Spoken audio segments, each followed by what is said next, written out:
Good morning po. Tayo po'y mag-aral ng salita ng Diyos. 1 John chapter 4 verse 19. Tayo'y umiibig sapagkat ang Diyos ang unang umibig sa atin. Faith in the love of God.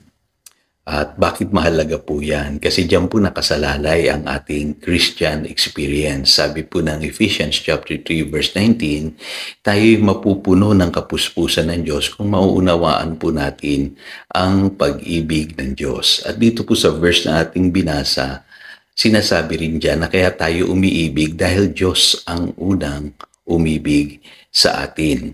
Ngayon, bakit po mahalaga itong katotohanan na ito? Kasi unang-una po, katulad ng sinabi ko kanina, dito nakasalalay yung ating Christian experience. Bakit ba tayo na born again? Ano po? Ano yung dahilan kung bakit tayo na born again? Ano yung pagkaunawa natin ng ating kaligtasan? Ang gospel po ay pinapahayag nito ang kabutihan ng Diyos.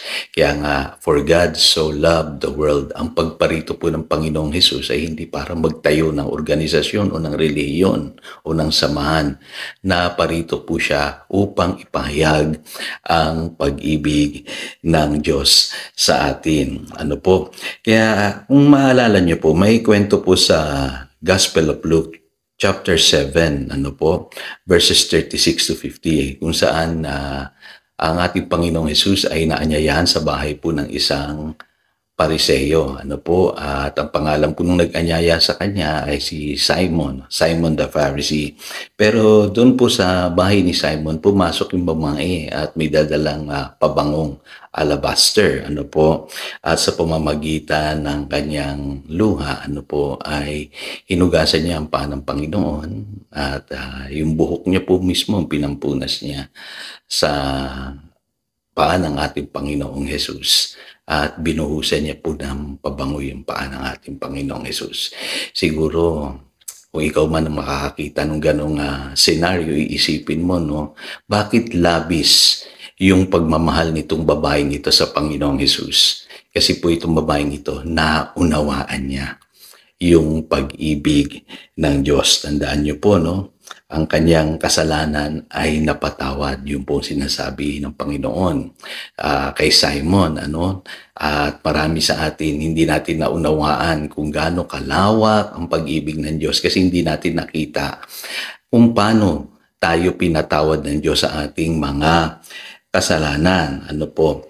Alam niyo po kasi, sabi sa Romans chapter 2 verse 4, God's goodness leads to repentance. So, ibig sabihin, yung pong kabutihan ng Diyos, yan po dapat ang magtutulak sa atin sa ating pagsisisi.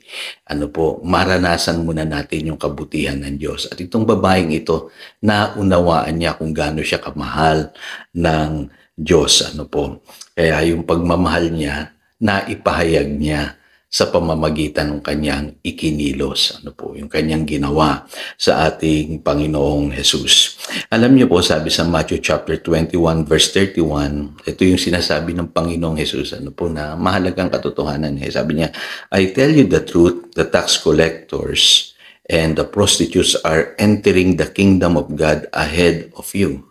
No, yung nire-rebuke ng Panginoong Hesus, yung mga taong hindi nananalig sa kanya, sabi niya, baka mauna pang pumasok sa kaharian ng Diyos yung mga maniningil ng buwis at yung mga prostitutes. Bakit po? Kasi itong mga taong ito, posibleng sila'y nakaunawa ng pag-ibig ng Diyos at nagsisi. Yung po sinasabi ng verse 32 ng Matthew chapter 21. Pero maraming tao ngayon, sa kabila ng lahat na ginawa ng Diyos sa kanilang buhay, hindi nila naunawaan ang pag-ibig ng Diyos. Kaya kung ako po'y tatanungin ninyo, marami sa ating katulad po ni Simon the Pharisee, ano po, hindi natin nakikita yung kabutihan ng Diyos sa ating mga buhay. Baka mamaya kaya lamang tayo nag-church dahil napili tayo ng ibang tao o nahawa tayo sa ginagawa ng ibang tao, ano po. Kaya katulad ni Simon the Pharisee, hindi natin maibigay yung the best na pagmamahal at paglilingkod sa Diyos. At alam niyo po, may dahilan kung bakit may mga taong tatawagin natin ngayon malamig, ano po, sa kanilang pagmamahal sa Diyos. Ang tawag ko po dyan, cold religion. Ano po? Yan yung mga tao na madali silang mag-condemn ng mga makasalanan. Nananatili sila sa kanilang lumang buhay. Ano po? Kahit sabihin na natin kasama natin sila sa pagdalo sa church, pero yung old life nila ganun pa rin. Ano? At higit sa lahat, wala silang pananampalataya. Hindi nila na-exercise yung totoong pananampalataya sa Panginoong Jesus. Kaya nakakalungkot, napakalapit na nila, pero napakalayo pa rin pala ng kanilang puso sa Panginoon. Sayang, no po? Sana naunawaan lang nila ang pag-ibig ng Diyos. Kaya ang ginawa dyan ng Panginoong Jesus, pinaliwanag niya kay Simon yung katotohanan ng pagpapatawad ng Diyos. Sabi niya, kung merong dalawang taong may utang, yung isa malaki yung kanyang utang, yung isa maliit yung kanyang utang, kapwa sila pinatawad ng kanilang pinagkakautangan, sino sa tingin niyo ang higit ng magmamahal doon sa kanilang pinagkautangan? Sumagot naman si Simon, sabi niya, yung malaki ang utang. Ano po? At ang sabi ng Panginoon, yan ang dahilan kung bakit itong babaeng ito, pinahayag niya yung kanyang labis na pagmamahal sa akin. Kasi naintindihan niya na siya'y napatawad sa kanyang maraming kasalanan. Ngayon, sa panahon natin ngayon, hinahanap ng Diyos yung may pananalig sa pag-ibig niya. Ano po?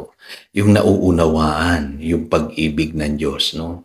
Kasi alam niyo po, ang hirap na ibibigay natin yung ating buhay sa paglilingkod sa Diyos kung di naman tayo totoong nagmamahal sa Kanya. Lahat po ng gagawin natin pagpapanggap lamang. Ano po?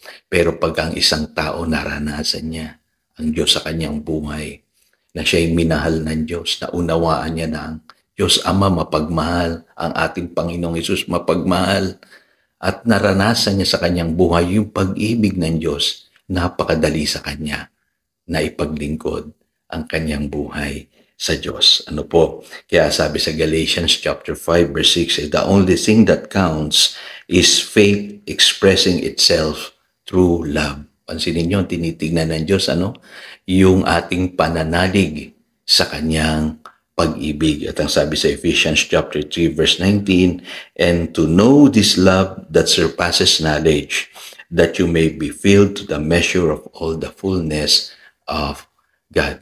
Kaya mapapansin nyo, sa verse 50, sinabi ng Panginoong Hesus doon sa babae, iniligtas ka ng iyong pananampalataya, umuwi ka na.